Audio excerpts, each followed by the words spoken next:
Hello friends, मेरी तरफ से आपको राम राम। मैं प्रतीक चौधरी बड़ेसरा एकेडमी चिड़ाव में एक बार फिर से आपका हार्दिक स्वागत करता हूं। आज अपने एक नए टॉपिक लेके आए 1857 की क्रांति, जो कि राजस्थान के, यदि राजस्थान का इतिहास पढ़ते हैं तो उसमें 1857 की क्रांति अपने को पढ़नी ही पढ़नी है। और एग्जाम में एक क्वेश्चन तो मिनिमम है, बाकी 2 या क्वेश्चन भी 1857 की क्रांति के अपने को एग्जाम में बार बार मिल जाते हैं। तो आज अपन 1857 की क्रांति पढ़ेंगे। तो एग्ज़ाम के पॉइंट ऑफ व्यू से जो चीज़ें उसमें बार बार रिपीट होती हैं, उन्हीं को बेस बना के अपन 1857 की क्रांति है वो उसको कवर करेंगे। तो अपना आज का टॉपिक है 1857 की क्रांति।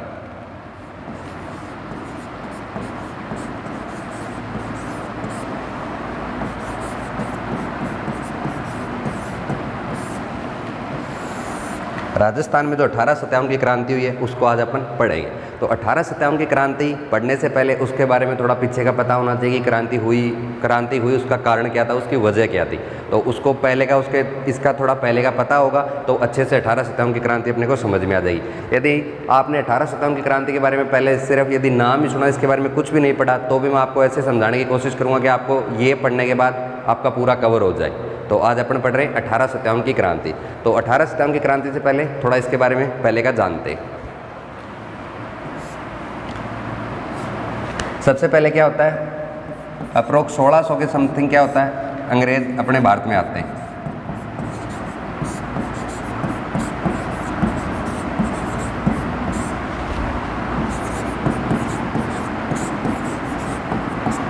सोलह सौ के समथिंग क्या होता है, अंग्रेज भारत में आते हैं। तो जब अंग्रेज भारत में आते हैं तो उनका उद्देश्य यहाँ पे भारत पे राज करना नहीं होता है। उनका जो मतलब उस टाइम का जो प्राथमिक उद्देश्य था उनका था व्यापार करना। वो यहाँ से अपने से सामान ले रहे थे और अपने देश में जाके या फिर दूसरे देशों में सामान को बेच दे रहे थे, जिसके बीच में उनको क्या हो रहा था, मोटा कमीशन मिल रहा था। तो उनका जो स्टार्टिंग का जो पर्पज़ था यहाँ अपने भारत पे, वो उनका था सिर्फ व्यापार करने का। फिर धीरे धीरे क्या होता है, अप्रोक्स अंग्रेजों के टाइम में क्या होता है, मराठा नाम की एक शक्ति भी होती है, मराठा प्लस पिंडारी। धीरे धीरे ये दोनों शक्ति हैं, ये दोनों इनके लोग हैं, ये दोनों भी राजस्थान पे इनका धीरे धीरे अधिकार बढ़ने लग जाता है। जिसके कारण क्या होता है, जो मराठा और पिंडारी हैं, इनका मेन कार्य था, इनका जो मेन काम था वो क्या था, ये इनका मेन कार्य था कि लूटपाट करना। ये लोगों को बहुत ज़्यादा परेशान कर रहे हैं, लूटपाट कर रहे हैं, आ रहे हैं, उनके साथ लड़ाइयाँ झगड़ा जो भी कर रहे हैं, और उनके पास जो कुछ भी इनको मिल रहा है वो यहाँ से क्या कर रहे हैं, लूट के लेके जा रहे हैं। तो राजस्थान के हिसाब से पढ़े तो सबसे पहले बूंदी के राजा बुद्ध सिंह थे, उन्होंने क्या किया था कि राजस्थान में मराठाओं का प्रवेश करवाया था 1711 में। तो ये जो चीज़ें मैं पहले के बता रहा हूँ ये भी एग्जाम में बार बार पूछी जाती हैं, तो आप इनका भी एक एक पॉइंट बना के इन सभी को भी आप लिख लीजिए। तो पॉइंट के हिसाब से मैं आपको बता देता हूँ। राजस्थान में मराठाओं का सबसे पहले प्रवेश कब होता है, तो राजस्थान में मराठाओं का सबसे पहले प्रवेश होता है 1711 में। कहाँ पे होता है, बूंदी में। और बूंदी के उस टाइम जो शासक थे वो थे राव बुद्ध सिंह।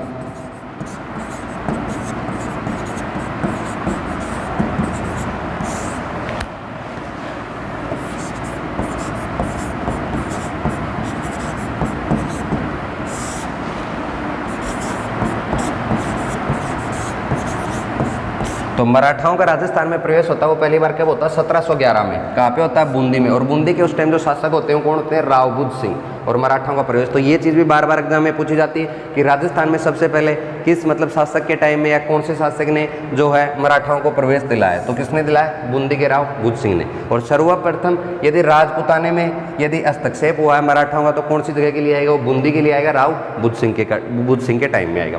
उसकी डेट यदि अपने को पूछी जाए वो 1711 उसकी डेट आएगी। ये मराठाओं का प्रवेश होने की वजह जो होती है वो ये होती है कि 1707 के अंदर औरंगजेब की मृत्यु हो जाती है। तो ये चीज़ भी मैं आपको, ये आप इससे ऊपर पॉइंट बना के लिख लेना, इसको आप 2 नंबर कर लेना। इससे पहले कारण की डेट वाइज पढ़े तो वो सही रहेगा। 1707 में क्या होता है, औरंगजेब की मृत्यु होती है।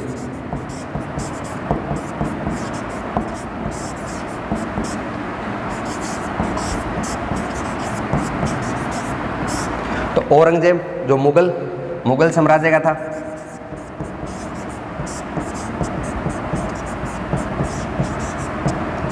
औरंगजेब की मृत्यु के बाद क्या होता है, मुगल साम्राज्य का पतन प्रारंभ हो जाता है। कारण कि जो मुगल साम्राज्य का तो सबसे शक्तिशाली राजा था जो लास्ट टाइम का, तो वो औरंगजेब ही था। उसकी क्या होती है, 1707 में औरंगजेब की मृत्यु हो जाती है। तो मुगल साम्राज्य इनका कहाँ पे, दिल्ली पे अधिकार था।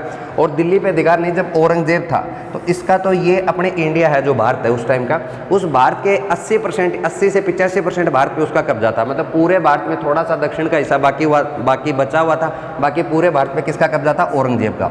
तो पूरे भारत पे कब्जा तो औरंगजेब का, फिर राजस्थान पे भी कब्जा होगा।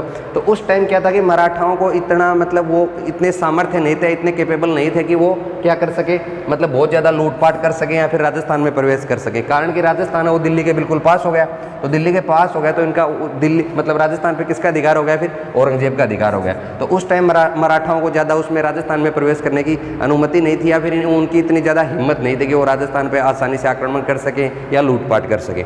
लेकिन क्या हुआ, 1707 में क्या होता है, औरंगजेब की मृत्यु हो जाती है। औरंगजेब की मृत्यु के बाद इनका उत्तराधिकार संघर्ष चलता रहता है। जैसे 1707 में भी जजाऊ का युद्ध होता है, जो औरंगजेब के पुत्र होते हैं आजम और मुआजम के बीच होते हैं, वो मुआजम उसमें जीत जाता है, फिर वो अपना नाम बहादुर शाह कर लेता है। लेकिन 1707 के बाद जो भी और ये मुगल काल के जो भी राजा बनेंगे वो 5-10 साल से ज़्यादा कोई भी नहीं टिक पाया, और उनका उत्तराधिकारी कोई भी ज़्यादा मजबूत नहीं बन पाया। तो मतलब लास्ट टाइम जब जो था वो था 1707, जिसमें औरंगजेब की मृत्यु के बाद क्या हुआ, मुगल साम्राज्य का पतन प्रारंभ हो गया। और यदि मुगलों का पतन प्रारंभ हो गया तो क्या हो गया, उसके मतलब उसके जो साथ में कंपेरिजन में तो दूसरी शक्ति है, जैसे मराठा हैं, और मराठा है, मैंने आपको एक वो पिंडारी लिखाई। तो ये क्या है, इनका धीरे धीरे प्रभुत्व बढ़ने लग जाता है। और इधर की साइड कौन है, अंग्रेज। तो ये अपना धीरे धीरे प्रभुत्व बढ़ाने लग जाते हैं। 1707 से पहले तो क्यों नहीं बढ़ा पाते, कि मुगल साम्राज्य था वो बहुत ज़्यादा शक्तिशाली था, लेकिन औरंगजेब की मृत्यु के बाद वो कमजोर हो गया। तो धीरे धीरे ये जो शक्तियाँ ये अपना धीरे धीरे क्या करने लग जाती, साम्राज्य का विस्तार करने लग जाती है। अब क्या होता है, जो मराठा होते हैं इनका प्रवेश हो गया 1711 में।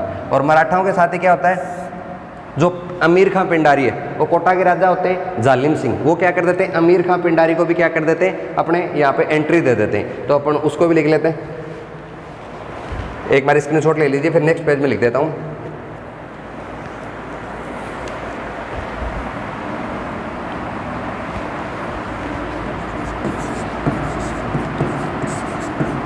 कोटा के राजा होते हैं जालिम सिंह।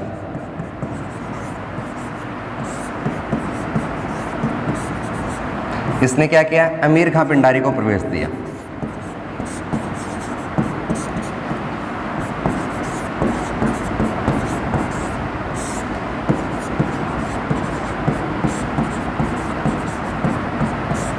तो राजस्थान में मराठाओं का भी प्रवेश हो गया, और ये क्या हो गए, इधर पिंडारियों का भी प्रवेश हो गया। अब राजस्थान में दो शक्ति कौन कौन सी हो गई, मराठा प्लस पिंडारी।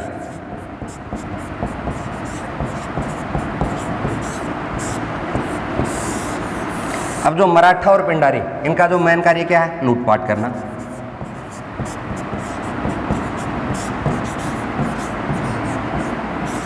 तो क्या कि अब राजस्थान में मराठा और पिंडारी इनका धीरे धीरे प्रभाव बढ़ने लग जाता है। ये क्या करने लग जाते हैं कि राजस्थान में लूटपाट करना प्रारंभ कर देते हैं। अब इस चीज़ का जो फायदा वो कौन उठाएंगे, इस चीज़ का फायदा वो अंग्रेज उठाते हैं। अंग्रेज कैसे उठाते हैं कि अंग्रेज हैं वो अपने लोगों के दिल में क्या करते हैं कि अपने लिए सांत्वना करते हैं या अपने लिए सहानुभूति पैदा करते हैं। वो क्या करते हैं कि हम आपको क्या करवाएंगे, जो मराठा है और जो पिंडारी, इनसे आपकी क्या करवाएंगे, सहायता करवाएंगे। तो अपने लोगों के क्या है, धीरे धीरे करीब आने की कोशिश करते हैं। स्टार्टिंग में जो उनका पर्पज़ था वो ये नहीं था कि यहाँ पे आके वो राज करें। उनका मैंने आपको बता चुका, स्टार्टिंग का पर्पज़ था सिर्फ व्यापार करना। लेकिन क्या हुआ, यहाँ की स्थिति उन्होंने देखी और स्थिति देख के उनको समझ में आया कि यहाँ पर आसानी से क्या कर सकते हैं, राज कर सकते हैं। तो ये चीज़ फिर कब से स्टार्ट होती है, जब मराठा और पिंडारी हैं उनका उद्देश्य है लूटपाट करना, यहाँ की जनता को क्या करने लग जाते हैं, बहुत ज़्यादा परेशान करने लग जाते हैं। उसके बाद फिर क्या होता है, 1803 में अंग्रेजों द्वारा एक संधि लाई जाती है, सहायक संधि।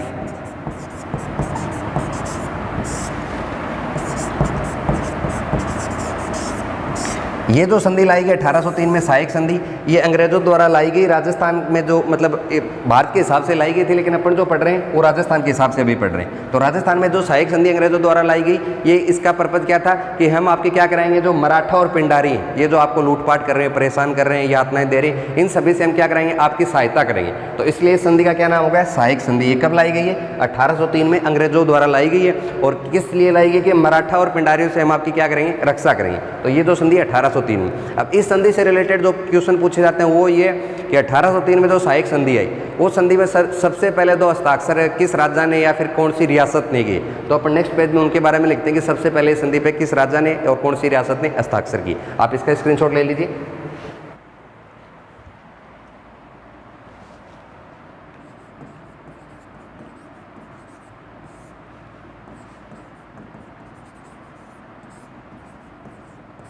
सहायक संधि पर हस्ताक्षर। अब कौन कौन से राज्य ने या कौन कौन सी रियासत ने राजाओं ने की वो अपन पढ़ते हैं। सबसे पहले जो किए थे वो किए थे भरतपुर ने, भरतपुर रियासत ने। और भरतपुर का उस टाइम जो राजा आएगा एक एक के बारे में जानते हैं अपन। भरतपुर का जो राजा आएगा वो आएगा रणजीत सिंह।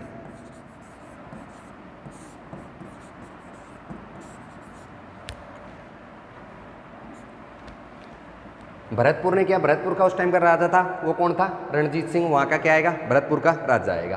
तो और अंग्रेजों की तरफ से जो अधिकारी था उसका नाम था लॉर्ड वेलेजली।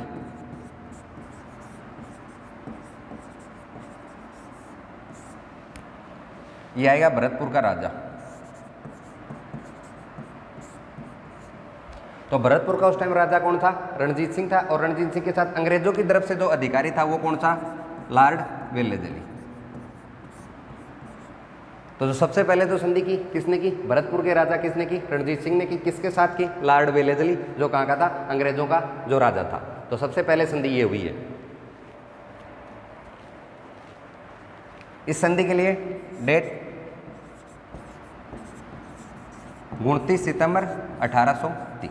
तो सबसे पहले कहाँ के, भरतपुर के राजा रणजीत सिंह ने किए अंग्रेजों के साथ, लॉर्ड वेलेजली के साथ। दूसरे के लिए आएगा अलवर। अलवर का जो उस टाइम का राजा आएगा वो आएगा बख्तावर सिंह।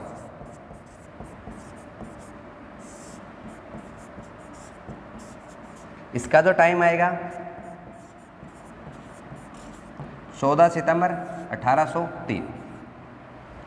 ये अपन किसके लिए पढ़ रहे हैं, सहायक संधि के लिए। सहायक संधि पे सबसे पहले हस्ताक्षर किसने की, भरतपुर के राजा रणजीत सिंह ने। किसके साथ, लॉर्ड वेलेजली के साथ। टाइम आएगा 29 सितंबर 1803। दूसरे नंबर पे अलवर के बख्तावर सिंह ने 14 सितंबर 1803 को। तीसरे नंबर पे जयपुर। जयपुर का जो उस टाइम राजा था वो आएगा जगत सिंह सेकंड।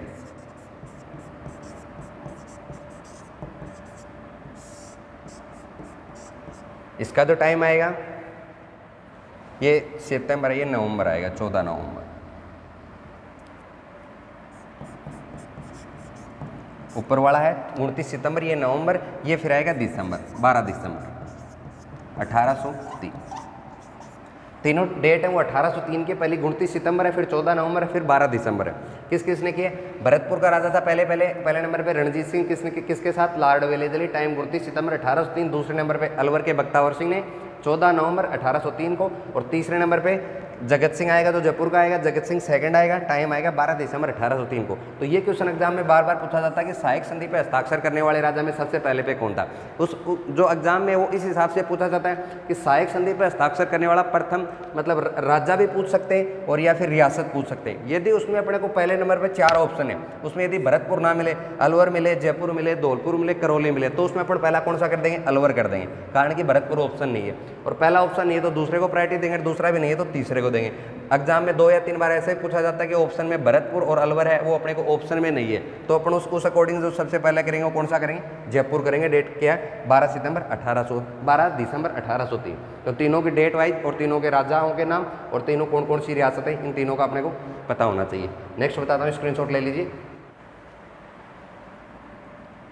ये तो हो गई 1803 की संधि। अब 1818 की जो संधि हुई थी,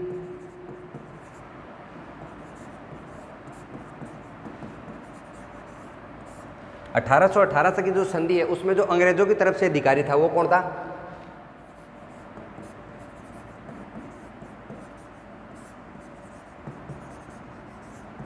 वो आएगा चार्ल्स मेटको।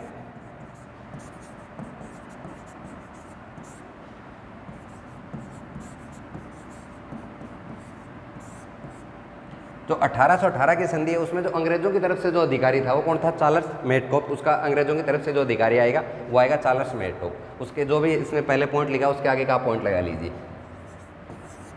अब जो 1818 में संधि है उसका क्या नाम है, आर्थिक पार्थक्य संधि।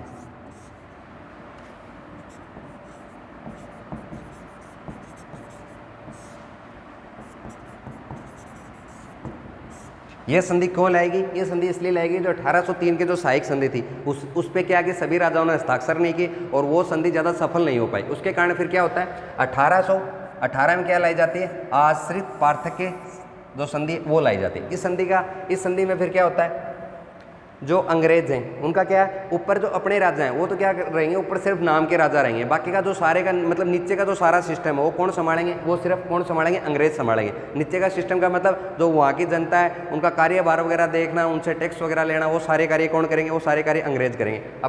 अपना जो राजा वो क्या रहेगा, सिर्फ नाम मात्र का, नाम के लिए राजा रहेगा, बाकी नीचे का जो भी मैनेजमेंट है वो सारा कौन संभालेंगे, वो अंग्रेज संभालेंगे। ये जो संधि थी वो थी 1818 में आर्थिक आश्रित पार्थक्य सहायक संधि, लॉर्ड हेस्टिंग द्वारा।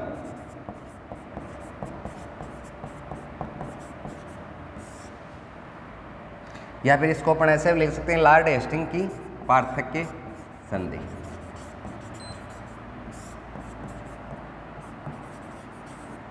ये जो संधि किसके द्वारा लाई गई, लॉर्ड हेस्टिंग की। इस जो संधि का नाम है लॉर्ड हेस्टिंग की पार्थक्य संधि भी इसको बोल सकते हैं। फिर इस संधि के बारे में अपन क्या, इस संधि के बारे में अपन पढ़ेंगे, जैसे सहायक संधि के बारे में पढ़ा कि सबसे पहले कौन सा राजा था या कौन सी रियासत थी जिसने हस्ताक्षर किए। अब इस संधि के बारे में पढ़ते हैं कि सबसे पहले किस रियासत ने या कौन से राजा ने इस संधि के बारे में सबसे पहले हस्ताक्षर किए। तो नेक्स्ट पे देखते हैं, आप इसका स्क्रीनशॉट ले लीजिए।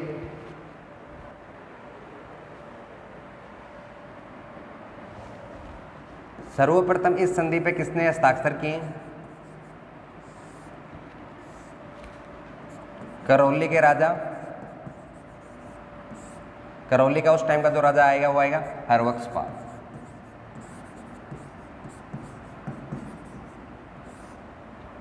करौली के राजा हरबख्शपाल ने क्या किया, सर्वप्रथम जो पार्थक्य संधि इस पे हस्ताक्षर किए।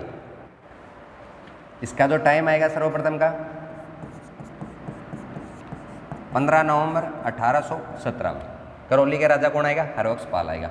फिर दूसरे नंबर पे यदि पूछा जाए सर्वप्रथम विस्तृत व व्यापक रूप से हस्ताक्षर,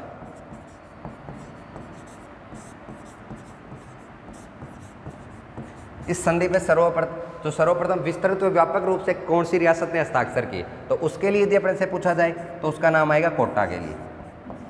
और कोटा का जो उस टाइम जो शासक के राजा आएगा वो आएगा उमेद सिंह। इसका जो टाइम आएगा वो आएगा 26 दिसंबर 1817।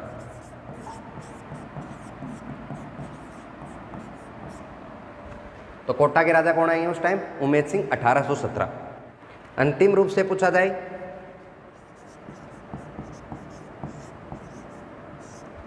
इसमें क्या है, सर्वप्रथम है हरबख्शपाल ने करौली के। और यदि सर्वप्रथम पूछा जाए कि विस्तृत रूप से या फिर व्यापक रूप से, तो कौन आएगा, कोटा के राजा उमेद सिंह आएंगे। उसका टाइम है 26 दिसंबर 1817 के लिए। और पहला जो टाइम है 15 नवंबर 1817 के लिए। अब पूछा जाए अंतिम रूप से, अंतिम जो रियासत आएगी वो आएगी सिरोही।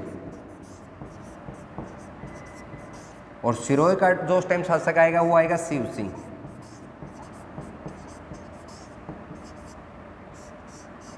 सिरोही का शासक कौन आएगा, शिव सिंह। अंतिम रूप से किसने हस्ताक्षर किए, सिरोही के राजा कौन थे उस टाइम, शिव सिंह ने अंतिम रूप से इस संधि पर हस्ताक्षर किए। इसका जो टाइम लिखेंगे साथ में टाइम भी 11 सितंबर 1823।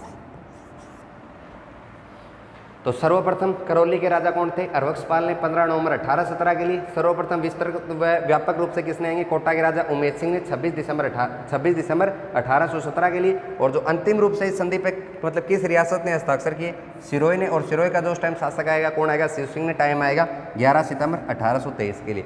तो पहले दो के नाम और फिर ये अंतिम है इसके नाम। और इससे पहले वाली कौन सी थी, सहायक संधि। ये कौन सी है, पार्थक्य संधि।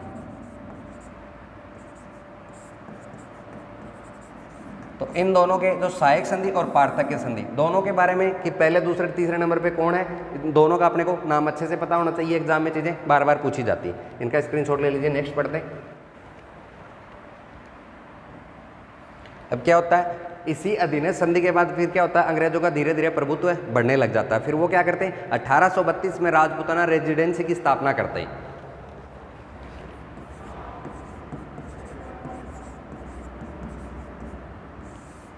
राजपूताना रेजिडेंसी की स्थापना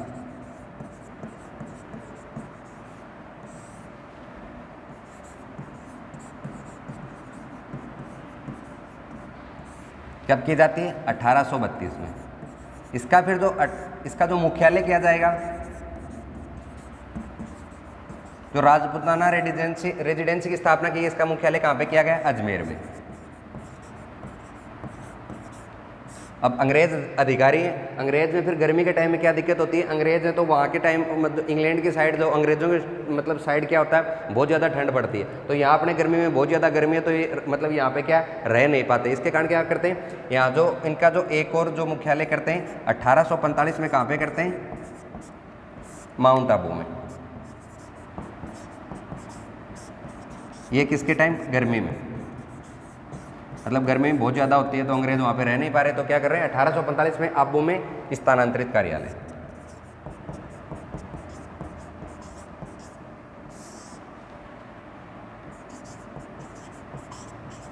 तो गर्मी के टाइम जो वहाँ का जो कार्य है वो कहाँ से संभालेंगे, आबू से संभालेंगे, और सर्दी के टाइम फिर अजमेर रह जाएगा। तो 1845 में क्या होता है, इस जो राजपूताना रेजिडेंसी है इसमें ये कहाँ पे, आबू में क्या हो जाती है, इसका कार्यालय स्थापित हो जाता है। फिर इसमें क्या होता है, इसका जो मुख्य कार्यकारी अधिकारी होता है उसको क्या बोलेंगे,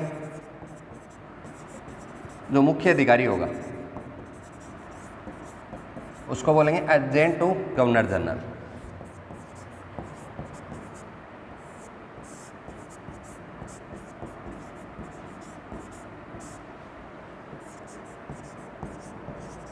और इसको शॉर्ट में क्या बोलते हैं, एजीजी। इसके बाद जब भी एजेंट टू गवर्नर जनरल नाम आएगा उसके लिए अपन क्या लिख देंगे, एजीजी लिख देंगे।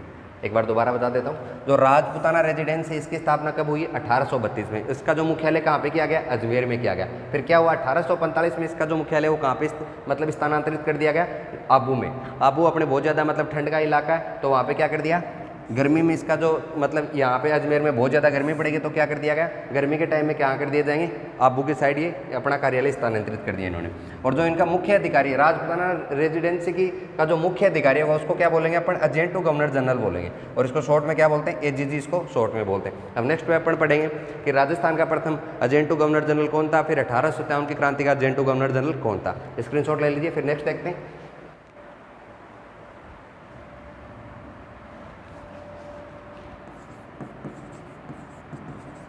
राजस्थान का प्रथम एजीजी, एजीजी का मतलब एजेंट टू गवर्नर जनरल। तो राजस्थान का जो प्रथम एजीजी आएगा वो कौन आएगा,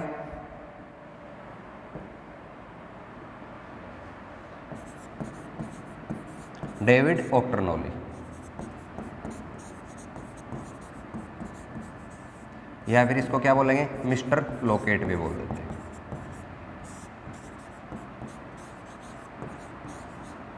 राजस्थान का प्रथम एजीजी कौन आएगा, डेविड ऑक्टरनोली या फिर मिस्टर लोकेट।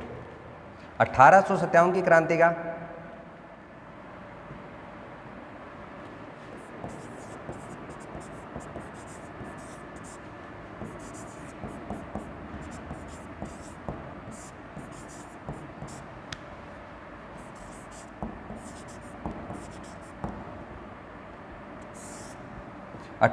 की जो क्रांति है उसका जो एजीजी आएगा वो आएगा पैट्रिक लॉरेंस।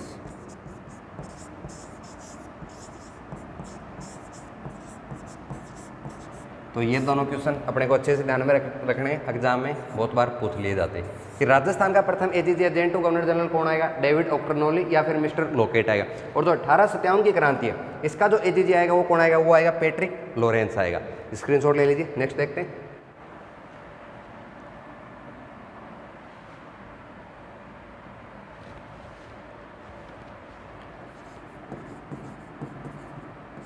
मेवाड़ बिलकोर की स्थापना,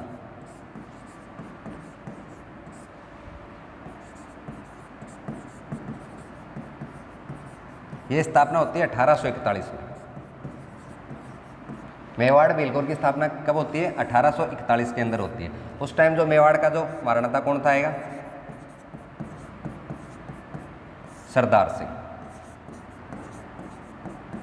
तो ये भी पूछ लिया जाता है कि किस शासक के टाइम में मेवाड़ बिलकोर की स्थापना हुई थी और डेट क्या थी। तो मेवाड़ बिलकोर की स्थापना कब होती है, 1841 में। उस टाइम जो मेवाड़ का जो महाराणा था कौन था, सरदार सिंह था। नेक्स्ट जो चीज़ है, जो अंग्रेजों के मध्य, जो ब्रिटिश के मध्य और भारतीयों के मध्य, इन दोनों के मध्य जो संबंध थे वो कैसे थे, तो उन संबंधों के ऊपर एक पुस्तक लिखी गई है। तो उस पुस्तक का क्या नाम है और वो पुस्तक किसने लिखी है, ये चीज़ भी पूछ ली जाती है। तो इसका भी अपने को पता होना चाहिए। जो पुस्तक थी उसका नाम था, पूरी बात लिख देता हूँ, अंग्रेजों या फिर ब्रिटिश सरकार लिख सकते हैं अपन।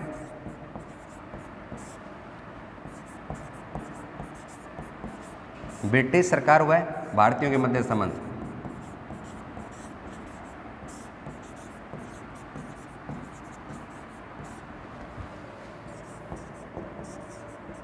उनके मध्य संबंध के लिए जो पुस्तक लिखी गई है उस पुस्तक का क्या नाम है?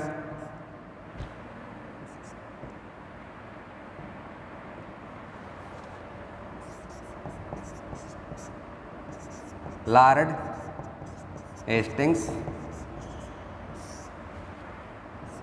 And Indian states.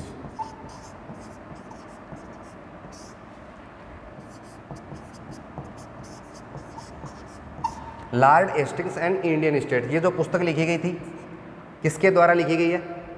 नीचे जगह देखता हूं मैं। मोहन मेहता के द्वारा ये पुस्तक लिखी गई है। तो पुस्तक के जो ये जो पुस्तक है किसके द्वारा लिखी गई है? मोहन मेहता के द्वारा ये पुस्तक लिखी गई। पुस्तक का क्या नाम है? Lord Hastings and Indian state. पुस्तक किसके द्वारा लिखी गई है? मोहन मेहता के द्वारा। पुस्तक किस चीज़ के बारे में वर्णन कर रही है? जो अंग्रेज या फिर ब्रिटिश सरकार और भारतीयों के मध्य जो उस टाइम के जो संबंध थे वो कैसे थे, तो उसके ऊपर जो पुस्तक लिखी गई। अब जो पुस्तक का नाम है लॉर्ड हेस्टिंग्स, तो ये मैंने आपको जो सहायक पार्थक्य संधि लिखाई उसमें क्या लिखाया था कि पार्थक्य संधि है वो कौन लेके आया था? लॉर्ड हेस्टिंग्स लेके आया था। तो इसके कारण जो पुस्तक का नाम पड़ा वो क्या पड़ा है? Lord Hastings and Indian state. तो अपने ये जो भारत के मतलब जो राज्य हैं और इधर लॉर्ड हेस्टिंग्स। पुस्तक किसके द्वारा लिखी गई है? मोहन मेहता के द्वारा ये पुस्तक लिखी गई थी। इस पेज पे 2 लाइनें लिखी अपने। मेवाड़ बिलकोर की स्थापना 1841 में, और उस टाइम जो मेवाड़ का महाराणा था कौन था? महाराणा सरदार सिंह आ जाएगा। और अंग्रेज और ब्रिटिश सरकार के इन दोनों के मध्य जो संबंध है भारतीयों के साथ, उनके लिए पुस्तक लिखी गई है Lord Hastings and Indian state. किसके द्वारा लिखी गई? मोहन मेहता के द्वारा लिखी गई। नेक्स्ट देखते हैं, स्क्रीनशॉट ले लीजिए।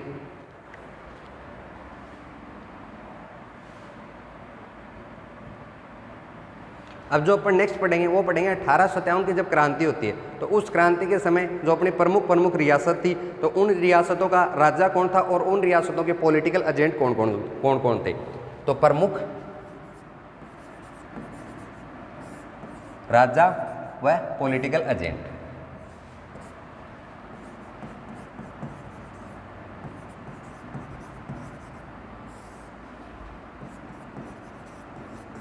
पॉलिटिकल एजेंट को अपन क्या लिख लेंगे शॉर्ट में? PA।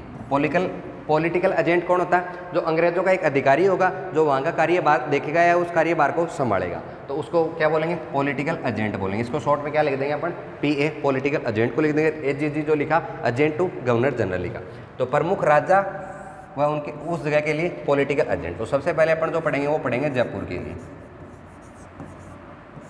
तो जयपुर है, उसमें जयपुर का उस टाइम का जो राजा था वो कौन था? जयपुर का जो राजा आएगा वो आएगा राम सिंह द्वितीय, 1857 की क्रांति के समय।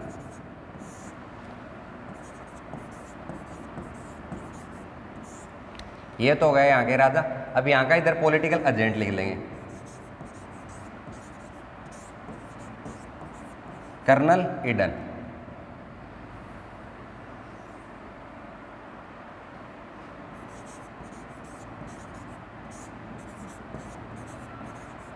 कर्नल ईडन कहाँ का आ जाएगा? जयपुर का पॉलिटिकल एजेंट आ जाएगा। और जयपुर का राजा कौन आ जाएगा? राम सिंह द्वितीय आ जाएगा।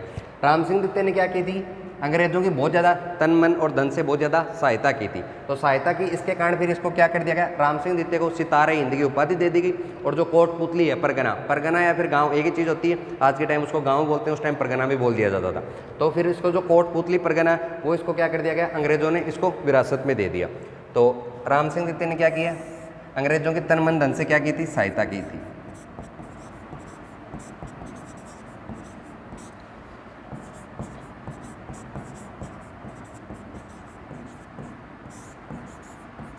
ये सहायता किसकी की है? राम सिंह द्वितीय ने अंग्रेजों की है। इस सहायता के कारण क्या हुआ? अंग्रेजों ने इसको सितारे हिंद की उपाधि दे दी।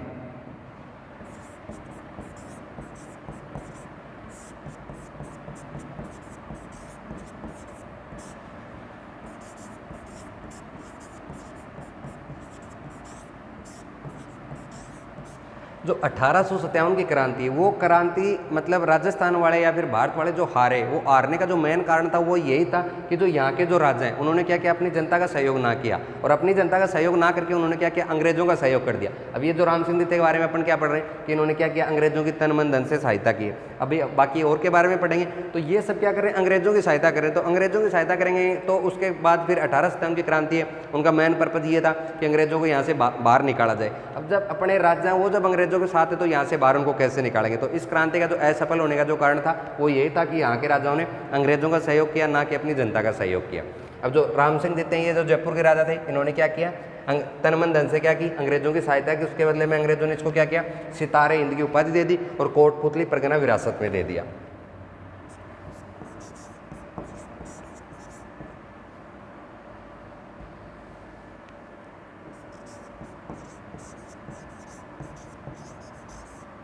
कोटपुतली परगना, परगना भी लिख लेना या फिर इसको आप गांव भी लिख सकते हो।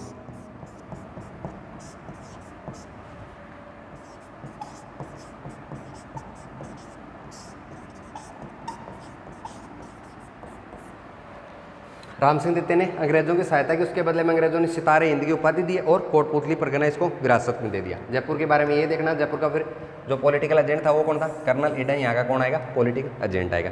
नेक्स्ट के बारे में देखते हैं, स्क्रीनशॉट ले लीजिए।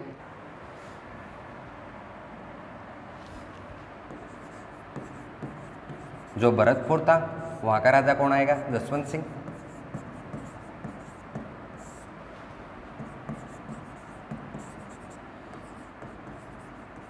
इधर जो अपन लिख रहे हैं राजा लिख रहे हैं, इधर कौन लिखेंगे, पॉलिटिकल एजेंट। पॉलिटिकल एजेंट कौन आएगा, मॉरिसन। तो भरतपुर का राजा कौन आएगा, जसवंत सिंह। पॉलिटिकल एजेंट कौन आएगा, मॉरिसन।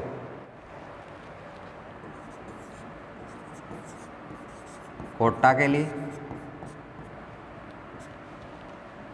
राम सिंह द्वितीय।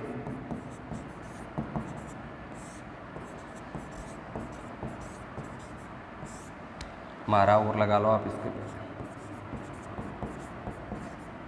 महाराव राम सिंह द्वितीय। और कोटा के लिए जो पॉलिटिकल एजेंट आएगा, मेजर बर्टन।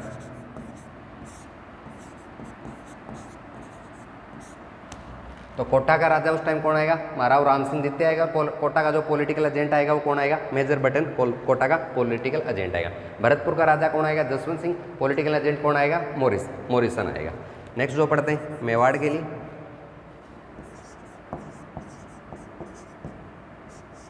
तो मेवाड़ का उस टाइम जो राजा आएगा, महाराणा स्वरूप सिंह।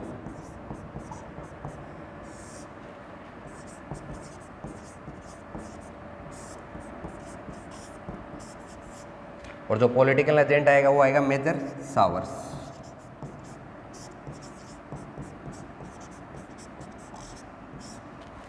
मेवाड़ का जो महाराणा आएगा कौन, मेवाड़ का जो उस टाइम का राजा आएगा कौन आएगा, महाराणा स्वरूप सिंह। और पॉलिटिकल एजेंट कौन आएगा, मेजर सावर्स आएगा। महाराणा स्वरूप सिंह के बारे में अपने को एक चीज़ और ध्यान में रखनी है कि अंग्रेजों की सर्वप्रथम यदि किसने सहायता की तो वो उसके लिए यदि पूछा जाए तो किसने की है, स्वरूप सिंह ने की है। तो इसके साथ इसके बारे में एक चीज़ और भी लिखनी, अंग्रेजों की सर्वप्रथम सहायता।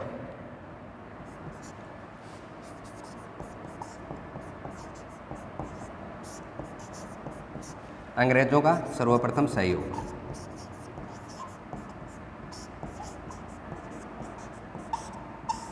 तो अंग्रेजों का सर्वप्रथम किस रियासत ने सहयोग किया, तो उसके लिए अपन क्या लिख देंगे, मेवाड़ लिख देंगे। और कौन से राजा ने किया तो किसके लिए लिखेंगे, महाराणा स्वरूप सिंह के लिए। मेजर सावर्स के बारे में अपने को एक चीज़ और ध्यान में रखनी है, वो ये रखनी है कि जब तात्या टोपे को अंग्रेजों के द्वारा फांसी दी गई तो उस फांसी के बारे में इसने जो बात बोली थी वो भी एग्जाम में बार बार पूछ ली जाती है। तो उसको अपन नेक्स्ट पे लिखते हैं, आप इसका स्क्रीनशॉट ले लीजिए। मेजर सावर्स द्वारा क्या जो कथन बोला गया है, तो ये पूछा जाता है कि मैं जो आगे कथन लिख रहा हूँ वो कथन अपने को एग्जाम में मिलेगा, ये आएगा कि ये कथन किसके द्वारा बोला गया। तो वो कथन बोला गया था मेजर सावर्स के द्वारा। तो इन्होंने लिखा है इतिहास में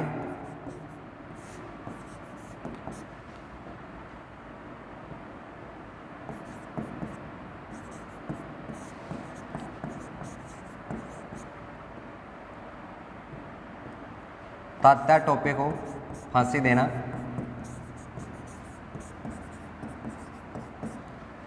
ब्रिटिश सरकार का अपराध समझा जाएगा।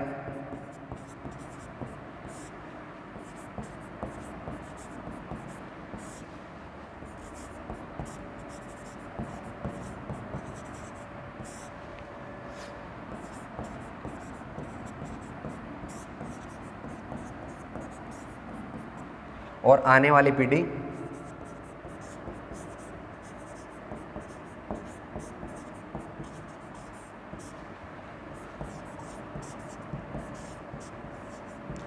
पीढ़ी पूछेगी कि इसकी पुष्टि किसने की, कि इसकी स्वीकृति और पुष्टि किसने की।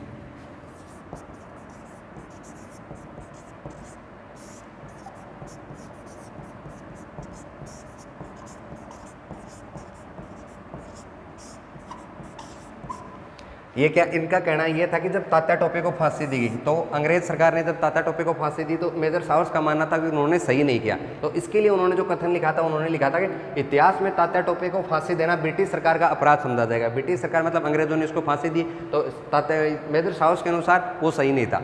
और फिर आगे इसने क्या लिखा, जो आने वाली पीढ़ी है, जो इसके बाद जो नेक्स्ट पीढ़ी आएगी, वो इससे पूछेगी कि इस चीज़ की जो स्वीकृति या पुष्टि है वो किसने की, मतलब किस अंग्रेज अधिकारी ने या कौन सी सरकार ने की। तो इसके बारे में जो कथन था, ये कथन किसके द्वारा बोला गया, मेजर सावर्स हैं। और ये कहाँ के पॉलिटिकल एजेंट हैं, मेवाड़ के पॉलिटिकल एजेंट। तो ये चीज़ अपने को थोड़ी अच्छे से ध्यान में रहनी चाहिए। नेक्स्ट पढ़ते हैं, इसका स्क्रीनशॉट ले लीजिए। जो मारवाड़ का राजा आएगा उस टाइम वो आएगा तख्ता सिंह।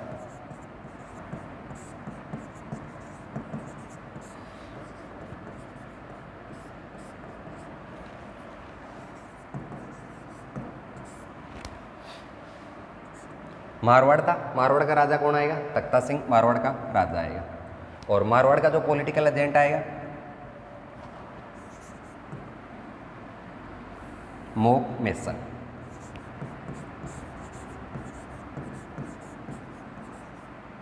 तो मोक मेसन कहाँ का पॉलिटिकल एजेंट आएगा, मारवाड़ का। और मारवाड़ का राजा आएगा उस टाइम कौन आएगा, तख्ता सिंह आएगा। बीकानेर के लिए पढ़ते हैं। बीकानेर के उस टाइम में जो राजा थे, बीकानेर के जो राजा आएंगे सरदार सिंह। सरदार सिंह ने क्या किया था कि 1857 की क्रांति में अंग्रेजों की बहुत ज़्यादा सहायता की थी। सहायता कितनी की थी, राजस्थान में नहीं, अपितु ये मतलब अंग्रेजों की सहायता करते हुए या फिर उनका युद्ध में सहयोग करते हुए कहाँ तक गया था, हिसार तक गया था। तो हिसार तक इसने क्या किया था, अंग्रेजों की सहायता की थी। उस सहायता के कारण अंग्रेज इससे खुश होकर क्या करते हैं, 41 परगने या फिर गांव इसको क्या देते हैं, इसको मुफ्त में देते हैं। मुफ्त में मानो, मुफ्त में तो क्या मानो, इन्होंने इसकी अंग्रेजों की सहायता की, उस सहायता के बदले क्या मिलेगा, क्या मिले इसको, 41 गांव या फिर परगने मिले। तो ये भी चीज़ एग्जाम में बार बार पूछी जाती है कि अपने राजस्थान का कौन सा राजा था जिसने अंग्रेजों की सहायता के लिए कहाँ तक गया, जो हिसार तक लड़ते हुए गया।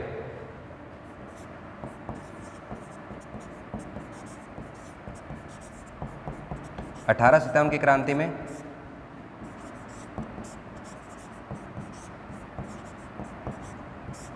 अंग्रेजों के सहयोग के लिए हिसार तक गया।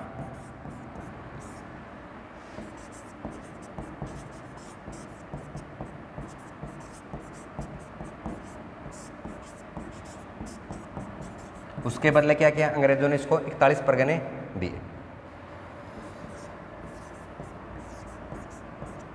41 परगने या फिर गांव।